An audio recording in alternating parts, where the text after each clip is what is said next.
ক্লাসরুমের বাইরে যে ছাত্রছাত্রীদের মেধাটাকে বিকশিত করার দরকার বা বিজ্ঞানের বিষয়গুলো তাদের মাথায় ঢোকানোর দরকার। ক্যাম্পাসের ছেলেরা, মেয়েরা, টিচাররা যে ধরেন যে খুব ভালো ভালো গবেষণা করে, কিন্তু যে গবেষণাগুলো আমরা দেখি যে আমাদের নিজেদের প্রবলেমগুলো সলভ করতে পারে না। ডাকসু এবং লেটস নো দ্য ওয়ার্ল্ড দুইটা সংগঠনের যৌথ উদ্যোগে এবং টেকনিক ইজি এডুকেশন এর স্পন্সরশিপে আমরা কার্জন হলে আয়োজন করছি হলো the biggest national science and creative carnival. এই ধরনের সায়েন্স বা ক্রিয়েটিভ কার্নিভাল দুইটা মানে দেখতে বা শুনতে আলাদা মনে হলো, এটাতে আমরা আয়োজনে রাখছি হলো অলিম্পিয়াড আছে, আমরা রাখছি হলো project exhibition, art and photography competition, এবং মোর ইম্পর্টেন্টলি যেটা রাখছি আমরা সেটা হচ্ছে যে ক্যাম্পাসের ছেলেরা, মেয়েরা, টিচাররা যে ধরেন যে খুব ভালো ভালো গবেষণা করে, কিন্তু যে গবেষণাগুলো আমরা দেখি যে আমাদের নিজেদের প্রবলেমগুলো সলভ করতে পারে না, যার ফলশ্রুতিতে দেখছি গত 50 বছর আমরা আসলে ক্যাম্পাস 20-30 বছরে যা দেখছি এখনও সেই অবস্থাতে আছে। তো সেই জায়গা থেকে আমাদের মাথায় আইডিয়া আসলো যে এটা হলে কেমন হয় যে শিক্ষার্থীরা নিজেদের ক্যাম্পাসের প্রবলেমগুলো নিজেরা আইডেন্টিফাই করবে এবং নিজেরা একটা সলিউশন প্রপোজ করবে। তো সেই আইডিয়া থেকে আমরা campus problem identification and proposing A creative solution এই থিমের আলোকে একটা পোস্টার প্রেজেন্টেশনও লঞ্চ করি। এখান থেকে আমরা সিলেক্টিভ 2-3টা পোস্টার যারা টপ করবে তাদের নিয়ে আমরা প্রপোজাল রেডি করে তাদের সাথে বসে যদি এগুলো ক্যাম্পাস ইমপ্লিমেন্ট করা সম্ভব হয় সেটা নিয়ে আমরা ফার্দার চিন্তা করব।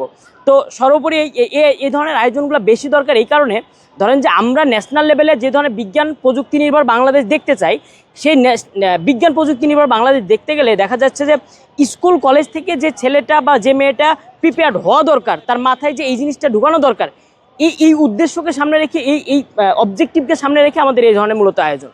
এবং আমি সর্বোপরি ধন্যবাদ জানাতে চাই সুমন ভাইকে, লেটস নো ওয়ার্ল্ড এবং ডাকসুর পক্ষ থেকে, কারণ সুমন ভাই আসলে আমাদের একটা বড় ধরনের স্পন্সর করছে, যার ফলে আমাদের প্রোগ্রামটা আজকে প্রাণবন্ত হয়েছে। আমার কাছে অনেক ভালো লাগতেছে যে ঢাকা বিশ্ববিদ্যালয়ের মতো একটা বিশ্ববিদ্যালয়ে আমরা টেকনিক ইজি এডুকেশন যে তাদের সাথে থাকতে পেরেছি এবং ছাত্রছাত্রীদের সাথে থাকতে পেরেছি, এই জন্য আমার অনেক ভালো লাগছে। এবং ইকবাল ভাইকে অনেক অনেক ধন্যবাদ যে আমাদের এরকম সুযোগ করে দেওয়ার জন্য। আমরা চেয়েছি যে শিক্ষাকে সবসময় সহজ করার জন্য যত রকম প্রয়োজন আমরা তৈরির চেষ্টা করেছি। আর এই যে আজকের যে প্রোগ্রাম, এই প্রোগ্রামে হচ্ছে যে ক্লাসরুমের বাইরে যে ছাত্রছাত্রীদের মেধাটাকে বিকশিত করার দরকার বা বিজ্ঞানের বিষয়গুলো তাদের মাথায় ঢোকানোর দরকার, সেই বিষয়গুলোর কাজ চলতেছে। যদি আমরা প্রপারভাবে ছাত্রছাত্রীদের মাথায় বিজ্ঞান বিষয়টাকে সুন্দরভাবে ঢুকাই দিতে পারি এবং তারা যদি এটা নিয়ে নিয়মিত কাজ করে, আমি মনে করি বাংলাদেশ থেকে এক সময় টমাস আলভা এডিসন বা মার্ক জুকারবার্গ বা বিল গেটস কিন্তু তৈরি হবে। সুতরাং আমাদের উচিত যে তাদেরকে সুযোগটা তৈরি করে দেওয়ার। এই যে ডাকসু বা লেটস নো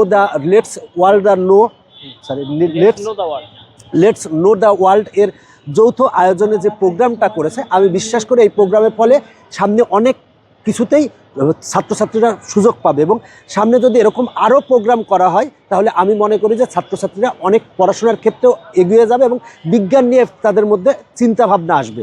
এবং আমরা চেষ্টা করতেছি যে পড়াশোনা সহজ করার, এই জন্য কিন্তু আমরা বাংলাদেশে এই প্রথম বইয়ের সাথে শিক্ষক ফ্রি দিয়েছি, যে তারা গদবাঁধা কোচিংয়ে যাচ্ছে, প্রাইভেট পড়তেছে বা বাসায় টিচার রাখতেছে, এগুলা যাতে না রাখে সেই জন্য আমরা এমন একটা সিস্টেম ব্যবস্থা উদ্ভাবন করেছি যে একটা বইয়ের মাধ্যমেই সে বাসায় বসে পড়াশোনা করতে পারবে এবং তার পড়াশোনার খরচ 90% কমে যাবে আমরা বিশ্বাস করি আমাদের এই সিস্টেমের ফলে। আরেকটি বিষয় মোটা দাগে যদি জানতে চাই, সর্বশেষ এই যে আজকের আয়োজন, এই আয়োজনের মেসেজটা সারা দেশের মানুষ কিভাবে পাবে এবং এই আয়োজনটা কি কারণে করা হচ্ছে, মোটা দাগে এক লাইনে বলুন। মূল কথা হচ্ছে ক্লাসরুমের যে গদবাঁধা পড়াশোনা, সেই পড়াশোনার বাইরেও যে তারা চিন্তা করবে বিজ্ঞান নিয়ে, সেইটাই আমাদের মূল লক্ষ্য। এবং আমরা যে ডাকসুর সাথে এবং এদের সাথে থাকতে পেরেছি এর জন্য আমরা অনেক গর্বিত। এবং ছেলেমেয়েরা যদি নিয়মিত এই পড়াশোনার বাইরেও যদি অন্যান্য জিনিস নিয়ে চিন্তা করেন, নিয়মিত যদি ভাবে এবং সেই অনুযায়ী যদি কাজ করে, আশা করি যে আমাদের দেশ থেকেও অনেক কিছু তৈরি হবে একসময়। দেশে দেশে সবার সাথে দ্য নিউজ।